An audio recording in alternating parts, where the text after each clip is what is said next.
एक बार सुंदरवन कस्बे में गर्मी बेहद बढ़ने लगी। सारी फसलें सूखने लगी। अचानक क्या पता मौसम को क्या हो गया था।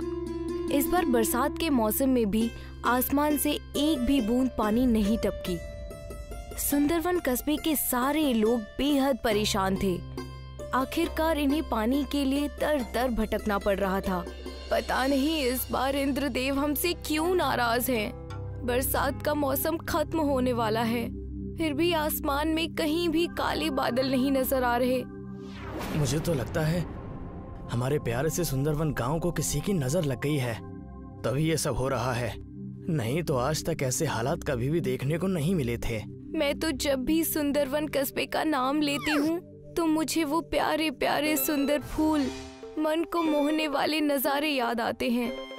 राधिका आंखें बंद करती है और आज से 2 साल पहले के सुंदरवन कस्बे को याद करती है। सुंदरवन बहुत ही खूबसूरत लग रहा है। सूर्योदय के वक्त सूरज की पहली किरण पड़ते ही गांव में एक चमक सी हो जाती है। चारों तरफ हरियाली ही हरियाली है। परिंदे सुबह सुबह चहक रहे हैं और खाने की तलाश में आसमान में निकल पड़े हैं। औरतें कुएं से पानी भर कर आ रही हैं। किसान अपने बैलों को लेकर खेतों की ओर बढ़ रहे हैं। बच्चे अपने स्कूल बैग लेकर स्कूल की ओर बढ़ रहे हैं। सभी लोग बेहद खुश दिखाई दे रहे हैं। राधिका एक सुनहरे सपने की तरह इन सब को याद कर रही थी कि तभी वीरेंद्र उसे सपने से जगाता है। अरे कहाँ खो गई? आजकल खुली आंखों से भी ख्वाब देखने लगी हो क्या?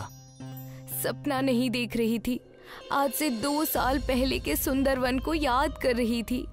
हाँ यार, वो भी क्या दिन थे जब इस गांव में खुशहाली खुशहाली, हरियाली हरियाली और चारों तरफ चकाचौंध थी। लोग इस गांव को देखने के लिए, यहाँ की खूबसूरती देखने के लिए दूर दूर से आया करते थे। और एक आज का दिन है, इस गांव में जीना मुश्किल हो गया है। पता नहीं आगे क्या होगा। फसलें सूख जाने से पूरे कस्बे में अनाज की किल्लत है। किसी के भी घर में इतना राशन नहीं बचा कि वो 1 महीने तक भर पेट खाना खा सके। तुम 1 महीने की बात कर रही हो?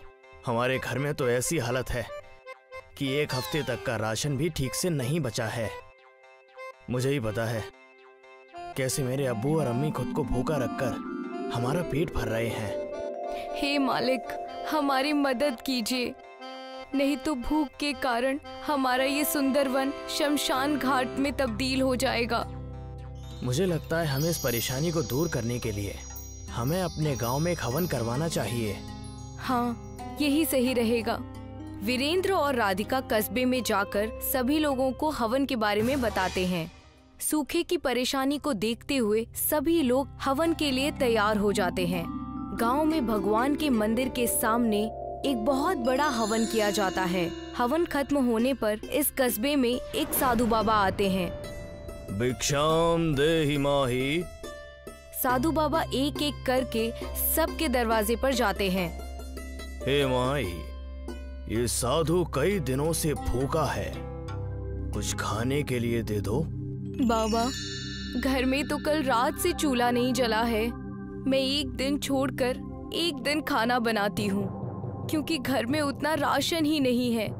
ये सुनकर साधु बाबा जैसे ही उस घर से निकलने लगते हैं, वो औरत उन साधु बाबा को आवाज लगाती है, रुक जाइए बाबा, आप मेरे घर से खाली हाथ नहीं जा सकते। और वो औरत घर में जो भी राशन बचा है वो साधु बाबा की झोली में डाल देती है। ऊपर वाला तुम्हारा ख्याल रखे और तुम्हारी सारी मुसीबतों को दूर करे। साधु उस औरत को ढेर सारी दुआएं देकर और भिक्षा लेकर वहाँ से दूसरे घर की ओर चले जाते हैं। साधु को एक कुटिया दिखाई देती है जिसमें एक खानदान खाना खा रहा होता है। भिक्षाम देहि। साधु की आवाज सुनकर खानदान का मुखिया बाहर आता है और उन्हें अपने हिस्से का खाना दे देता है। साधु उस मुखिया के हिस्से की 1 रोटी खाते हैं, पर उससे उनका पेट नहीं भरता। साधु के चेहरे पर खुशी न देखकर खानदान का मुखिया घर के अंदर जाता है और अपनी बीवी का खाना लाकर भी साधु बाबा को दे देता है। साधु बाबा ये 1 रोटी और खा लेते हैं, पर इससे भी उनका पेट नहीं भरता। हे नेक इंसान, तुमने ये अधूरा खाना खिलाकर मेरी भूख को और भी ज्यादा बढ़ा दिया है। ये लीजिए बाबा, आप मेरा भी खाना खा लीजिए। ये लीजिए साधु बाबा, आप मेरे हिस्से का भी खाना खा लीजिए और अपनी भूख मिटा लीजिए। साधु बाबा ये सारा खाना खा लेते हैं और इस खानदान की सेवा भक्ति को देखकर इन्हें ढेर सारी दुआएं देते हैं। हे नेक इंसान, मैं तुम्हारी इंसानियत और नेक दिली देखकर बहुत खुश हुआ और दंग रह गया हूँ। तुमने और तुम्हारे खानदान ने खुद को भूखा रखकर आज मेरा पेट भरा है। ऊपर वाला तुम्हारा ख्याल रखे, तुम्हारी सारी मुसीबतों को दूर करे। साधु बाबा इन्हें दुआएं देकर अगले दरवाजे की ओर बढ़ते हैं। ऐसा करते करते साधु बाबा पूरे सुंदरवन कस्बे में घूमते हैं और भिक्षा मांगते हैं। देखते ही देखते शाम हो जाती है और साधु बाबा उस गांव से चले जाते हैं। कस्बे के सभी लोगों के पास जो भी कुछ था वो सब कुछ उन्होंने साधु बाबा को दान में दे दिया। अब किसी के पास अगले दिन खाने के लिए एक निवाला भी नहीं बचा था। पर जैसे ही सुबह होती है और सूरज निकलता है तो सुंदरवन कस्बे के नजारे को देखकर सभी लोग हैरान रह जाते हैं, क्योंकि कस्बे के एक तरफ से पानी की नदी और दूसरी तरफ से चावल की नदी बहने लगी है। हाँ, ये तो सचमुच में ईश्वर की कृपा हो गई गांव पर। सभी कस्बे वालों ने एक नदी से पानी और दूसरी नदी से चावल लिए और कस्बे में एक बहुत बड़ी दावत रखी गई। ओमकिला अरुणाचल प्रदेश के एक कस्बे में रहती थी जो चाइना बॉर्डर के काफी पास था। ओमकिला के खानदान में उसकी बूढ़ी माँ और उसके 3 बच्चे रहते थे। ओमकिला के खानदान का खर्चा खेती और किसानी से चलता था। क्योंकि ओमकिला का गांव चाइना के पास था, इसीलिए ओमकिला को momos, chowmein, veg hakka noodles, manchow soup जैसे चाइनीज व्यंजन बेहद अच्छी तरह बनाने आते थे। ओमकिला की माँ खेत में काम करती और ओमकिला घर में रहकर ही खाना बनाया करती। क्या हुआ माँ, आज आने में इतना वक्त कैसे लग गया? बहुत सारे गांव वालों के साथ हमारा खेत भी मिलिट्री के पास जा रहा है। अगर ऐसा हो गया तो हमारी तो रोजी रोटी छिन जाएगी। लेकिन हमारी जमीन गई तो हमें तो मुआवजा भी मिलेगा ना। कोई चीज अपने पास हो तो उसकी बात ही कुछ और होती है। पैसा तो हाथ में आते ही खर्च होने लगता है। तुम चिंता मत करो माँ, इनकम का कोई दूसरा इंतजाम जरूर हो जाएगा। आज मैंने मोमोज बनाए हैं, अब खा लो। दीदी, आप मोमोज बहुत अच्छी बनाती है, खाकर मजा आ जाता है। छुटुआ, मोमोज तो खूब खा रहा है। जरा ये तो बता, गणित में कितने नंबर आए हैं? 10 में से 0 अंडा। ओमकिला, तू इसे तालीम नहीं देती है क्या? अगर यही हाल रहा तो ये पास ही नहीं हो पाएगा। माँ, इसे किसी अच्छे ट्यूशन की जरूरत है, ये मेरे तालीम देने से नहीं लेता। अगले दिन शाम को घर आकर माँ ने कहा, ओमकिला, हमारी जमीन चली गई, 2 लाख रुपए मिले हैं। क्या हम इन रुपयों से गांव में कोई काम शुरू कर दें? माँ, गांव में तो कोई काम धंधा नहीं है, मैं शहर चली जाती हूँ। कोई काम धंधा सेट हो जाएगा तो मैं आपको पैसे भेजती रहूंगी। लेकिन तू कौन से शहर जाएगी? मैं दिल्ली चली जाती हूँ। तो विशाखापट्टनम चली जा, वहाँ हमारे गांव का नौरेन काम करता है। परदेश में किसी जान पहचान के व्यक्ति से बेहद सहायता मिल जाती है। ओमकिला आंध्र प्रदेश में समुद्र के किनारे बसे शहर विशाखापट्टनम पहुँची और अपने गांव के लड़के नौरेन से मिली। मैं यहाँ काम की तलाश में आई हूँ, तुम मुझे यहाँ पर काम दिलवा दो। तुम्हें क्या आता है? मैं सारे चाइनीज फूड बना लेती हूँ। मैं जिस रेस्टोरेंट में काम करता हूँ वहाँ एक मोमोज बनाने वाली की जरूरत है, मैं उनसे बात करता हूँ। नौरेन ने रेस्टोरेंट के मालिक विष्णु से बात की और ओमकिला को मोमोज बनाने का काम मिल गया। रेस्टोरेंट समुद्र के किनारे पर ही था। लोग बीच पर घूमने आते और दावत का लुत्फ उठाते। ओमकिला के हाथ के लजीज मोमोज लोगों को बेहद पसंद आ रहे थे। रेस्टोरेंट के मालिक विष्णु की कमाई दिन दोगुनी रात चौगुनी बढ़ रही थी। लेकिन कमाई बढ़ने के साथ विष्णु अपने बावर्चियों की तनख्वाह नहीं बढ़ा रहा था। वो ओमकिला को केवल 10,000 देता था। ओमकिला के लिए बचत करना और अपने घर पैसे भेजना बेहद मुश्किल हो रहा था। मुझे यहाँ आए हुए 6 महीने हो गए। मैं घर पर मुश्किल से 8-10 हजार रुपए ही भेज पाई हूँ। माँ के लिए घर चलाना बेहद मुश्किल हो रहा होगा। अगले दिन ओंकिला ने रेस्टोरेंट के मालिक से कहा, मालिक मेरी सैलरी 15,000 कर दीजिए, मैं घर पर पैसे नहीं भेज पा रही हूँ। तो मैं क्या करूँ? मैंने क्या तुम्हारे परिवार को पालने का ठेका ले रखा है? मैंने तुम्हें काम दिया है, यही मेरा तुम पर बहुत बड़ा एहसान है। सैलरी नहीं बढ़ेगी, जाओ अपना काम करो। उस समय ओंकिला के पास कोई दूसरा रास्ता नहीं था, इसीलिए उसने रेस्टोरेंट में काम करना जारी रखा। रेस्टोरेंट के पास अक्सर एक कुत्ता आया करता था। ओंकिला ने उसका नाम मोती रख दिया था। मोती जब भी आता, ओंकिला उसे 2 मोमोज खाने के लिए देती। एक दिन रेस्टोरेंट के मालिक ने ओंकिला को कुत्ते को मोमोज खिलाते हुए देख लिया। मोमोज बनाने का सामान तुम्हारे बाप के पैसों से नहीं आता, जो तुम कुत्ते को मोमोज खिलाए जा रही हो। 2 मोमोज अगर कुत्ता खा लेगा तो आपका कौन सा नुकसान हो जाएगा? जरा सी बात पर आप मेरे माँ बाप को क्यों बीच में ला रहे हैं? इन मोमोज के पैसे तुम्हारे सैलरी से कटेंगे। उस महीने विष्णु ने ओंकिला को बस 8,000 रुपए दिए। रेस्टोरेंट के मालिक के क्रूर बर्ताव की वजह से ओंकिला ने एक फैसला लिया।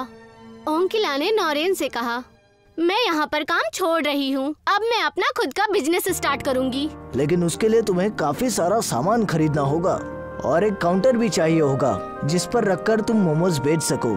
क्या तुम्हारे पास इन्वेस्ट करने के लिए पैसे है? कुछ रुपए है मेरे पास और थोड़े तुम दे दो।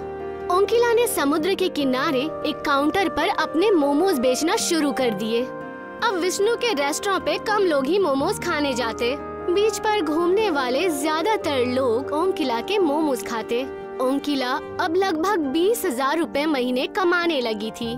विष्णु को ओंकिला के काउंटर पर भीड़ लगी देखकर चिंता होने लगी। अभी तक तो केवल मेरे रेस्टोरेंट पर ही चाइनीज फूड बिकता था, लेकिन इस लड़की ने तो मेरा धंधा ही बंद करवा दिया। किसी दिन ये मेरी तरह रेस्टोरेंट भी खोल सकती है। कांटों का पेड़ बड़ा हो उससे पहले ही उसे उखाड़ देना उचित है। विष्णु एक दिन ओंकिला के पास जाकर बोला, ओंकिला, मेरे नए वर्कर्स अच्छे मोमोज नहीं बना पा रहे। मैं चाहता हूँ तुम मेरे रेस्टोरेंट में वापस आ जाओ। मैं तुम्हारी सैलरी 2,000 बढ़ा दूंगा। नहीं सर, अब मैं 20,000 कमाती हूँ। मुझे अब आपके रेस्टोरेंट में काम करने की जरूरत नहीं है। तो तुम अपना धंधा मेरे रेस्टोरेंट से कहीं दूर शिफ्ट कर लो। क्यों कर लूँ? क्या बीच की सारी जमीन आपके पिताजी की है? ओंकिला के मुंह से उल्टा जवाब सुनकर विष्णु का खून खौलने लगा। आप मोमोज के अलावा और भी चीजें बेचते हैं, आप उन्हीं पर फोकस कीजिए। और अगर आप ऐसा नहीं कर पा रहे हैं तो आप अपना रेस्टोरेंट कहीं और शिफ्ट कर लीजिए। अभी तक ये लड़की मुझसे सैलरी मांगती फिरती थी और अब ये मुझे ही जवाब दे रही है। इसके घमंड को चूर चूर नहीं किया तो मेरा नाम भी विष्णु चंद्र देसाई नहीं। उस रात जब ओंकिला अपने रूम पर पहुंची तो 2 आदमियों ने उसे पकड़ लिया। अगर तुमने अपना धंधा विष्णु भाई के रेस्टोरेंट से अलग नहीं किया तो तुम्हारे और तुम्हारे परिवार के लिए ये अच्छा नहीं होगा। हमारी पहुंच अरुणाचल प्रदेश तक है, तुम्हारे परिवार पर भी हमारी नजर है। दोनों आदमी ओंकिला को धमकाकर वहाँ से चले गए।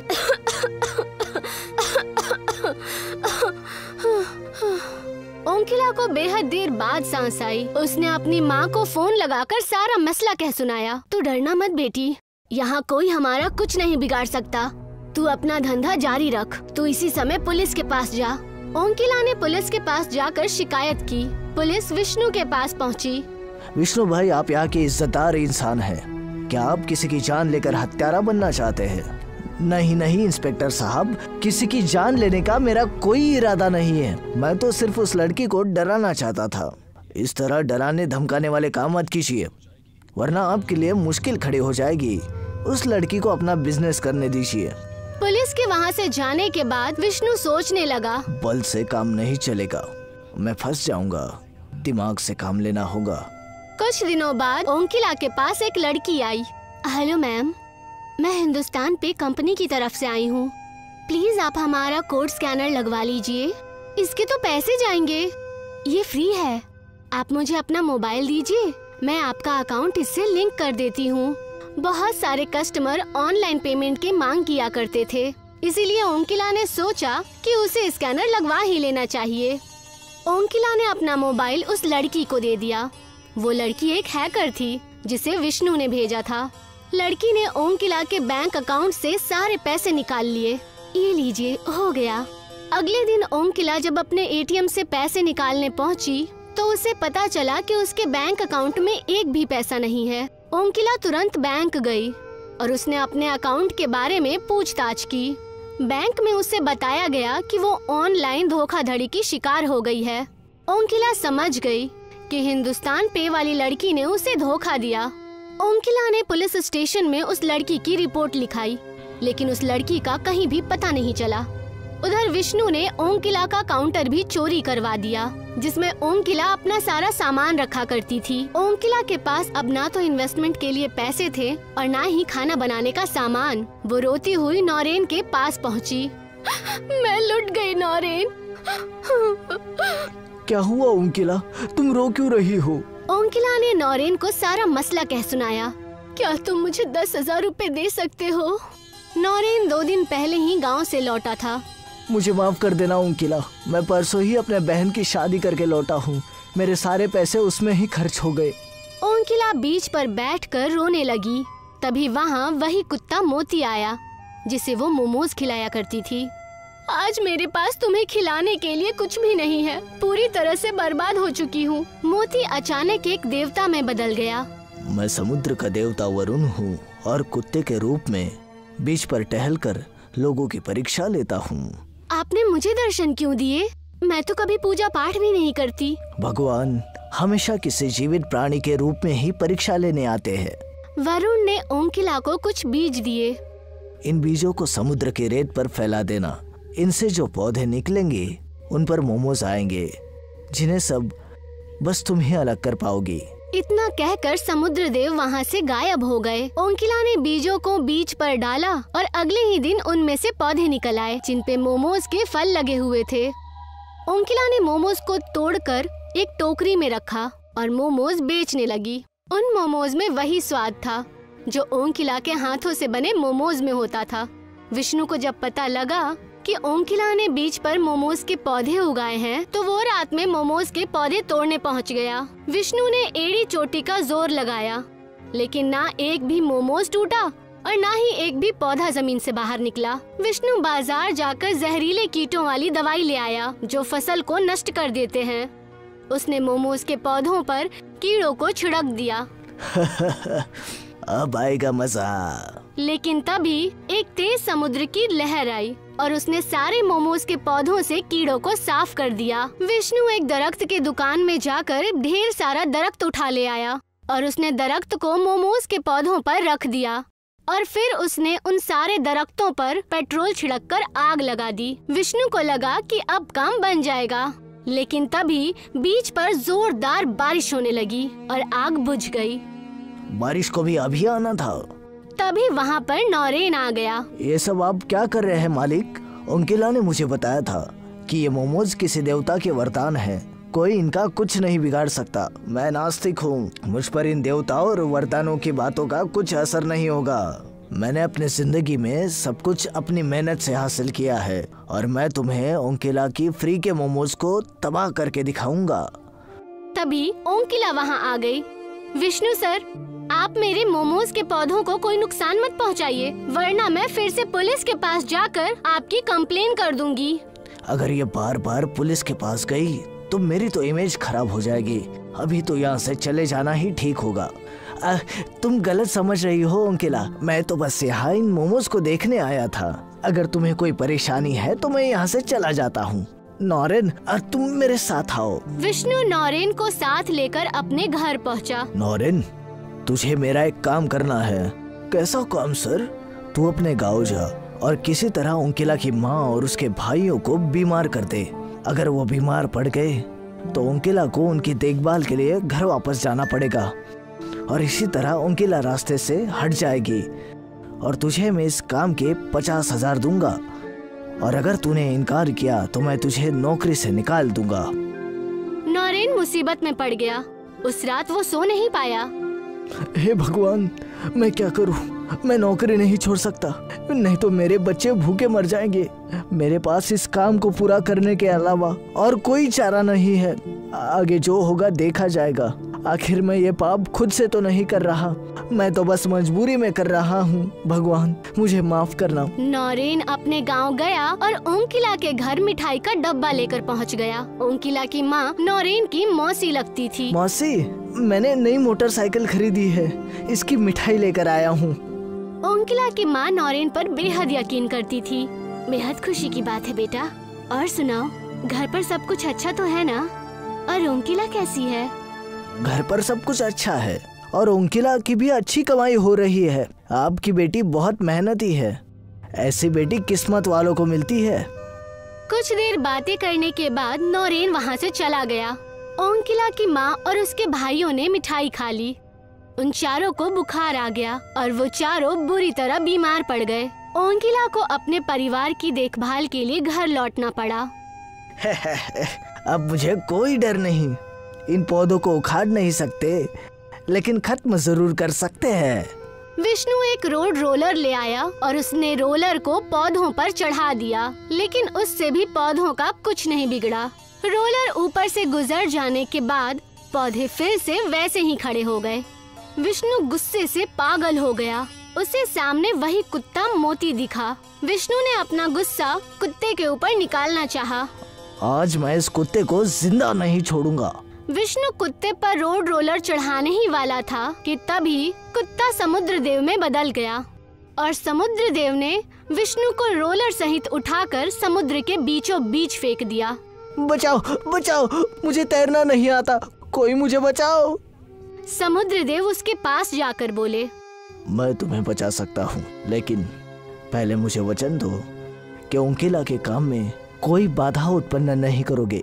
मैं वादा करता हूँ ओंकिला के व्यापार में किसी तरह की बाधा नहीं डालूंगा, उसके पैसे वापस कर दूंगा और उसका काउंटर भी। तब समुद्र देव ने विष्णु को उठाकर समुद्र के किनारे फेंक दिया और वो वहाँ से गायब हो गए। तभी वो ओंकिला के घर पहुँचे और उसके सारे परिवार को ठीक कर दिया। ओंकिला शहर वापस लौट आई और उसका काम पहले की तरह चलने लगा। एक बार सुंदरवन कस्बे में गर्मी बेहद बढ़ने लगी। सारी फसलें सूखने लगी। अचानक क्या पता मौसम को क्या हो गया था। इस बार बरसात के मौसम में भी आसमान से एक भी बूंद पानी नहीं टपकी। सुंदरवन कस्बे के सारे लोग बेहद परेशान थे। आखिरकार इन्हें पानी के लिए दर दर भटकना पड़ रहा था। पता नहीं इस बार इंद्रदेव हमसे क्यों नाराज हैं। बरसात का मौसम खत्म होने वाला है, फिर भी आसमान में कहीं भी काले बादल नहीं नजर आ रहे।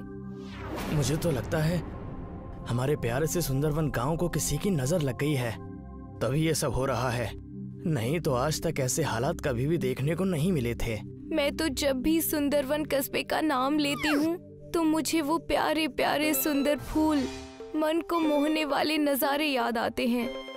राधिका आंखें बंद करती है और आज से 2 साल पहले के सुंदरवन कस्बे को याद करती है। सुंदरवन बहुत ही खूबसूरत लग रहा है। सूर्योदय के वक्त सूरज की पहली किरण पड़ते ही गांव में एक चमक सी हो जाती है। चारों तरफ हरियाली ही हरियाली है। परिंदे सुबह सुबह चहक रहे हैं और खाने की तलाश में आसमान में निकल पड़े हैं।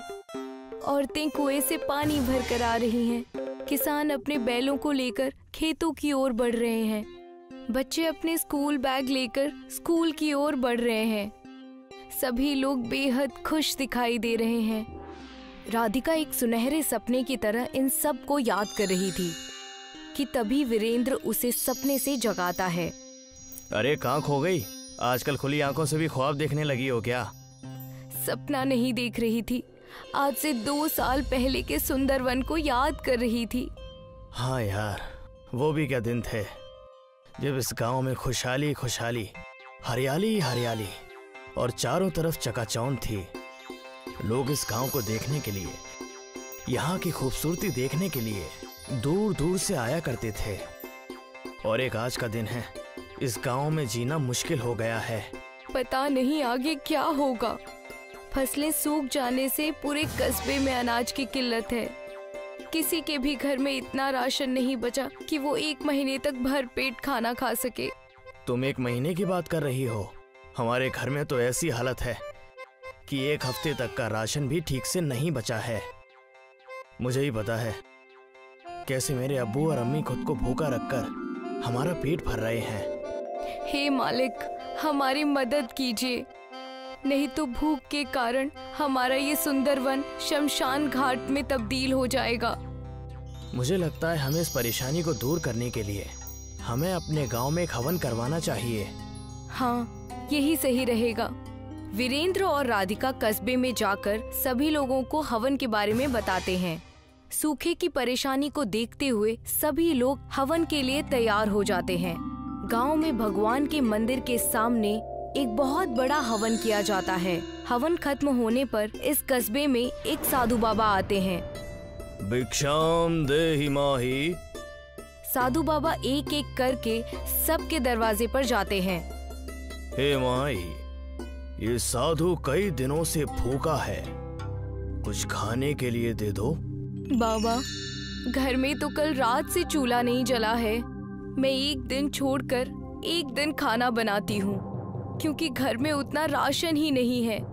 ये सुनकर साधु बाबा जैसे ही उस घर से निकलने लगते हैं, वो औरत उन साधु बाबा को आवाज लगाती है, रुक जाइए बाबा, आप मेरे घर से खाली हाथ नहीं जा सकते।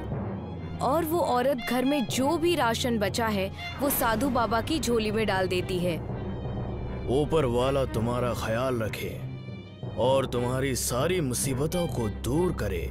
साधु उस औरत को ढेर सारी दुआएं देकर और भिक्षा लेकर वहाँ से दूसरे घर की ओर चले जाते हैं। साधु को एक कुटिया दिखाई देती है जिसमें एक खानदान खाना खा रहा होता है।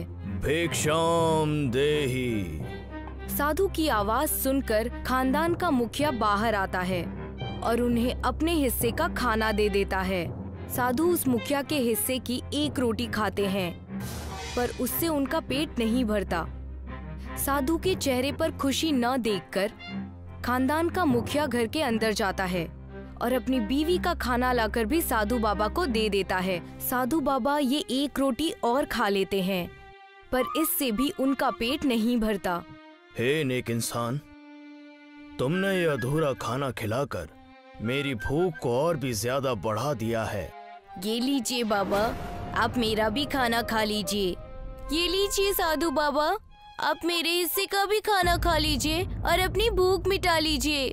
साधु बाबा ये सारा खाना खा लेते हैं और इस खानदान की सेवा भक्ति को देखकर इन्हें ढेर सारी दुआएं देते हैं। हे नेक इंसान, मैं तुम्हारी इंसानियत और नेक दिली देखकर बहुत खुश हुआ और दंग रह गया हूँ। तुमने और तुम्हारे खानदान ने खुद को भूखा रखकर आज मेरा पेट भरा है। ऊपर वाला तुम्हारा ख्याल रखे, तुम्हारी सारी मुसीबतों को दूर करे। साधु बाबा इन्हें दुआएं देकर अगले दरवाजे की ओर बढ़ते हैं। ऐसा करते करते साधु बाबा पूरे सुंदरवन कस्बे में घूमते हैं और भिक्षा मांगते हैं। देखते ही देखते शाम हो जाती है और साधु बाबा उस गांव से चले जाते हैं। कस्बे के सभी लोगों के पास जो भी कुछ था वो सब कुछ उन्होंने साधु बाबा को दान में दे दिया। अब किसी के पास अगले दिन खाने के लिए एक निवाला भी नहीं बचा था।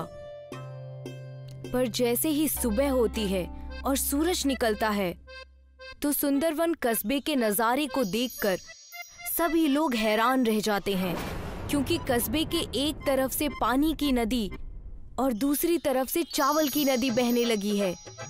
हाँ, ये तो सचमुच में ईश्वर की कृपा हो गई गांव पर। सभी कस्बे वालों ने एक नदी से पानी और दूसरी नदी से चावल लिए और कस्बे में एक बहुत बड़ी दावत रखी गई।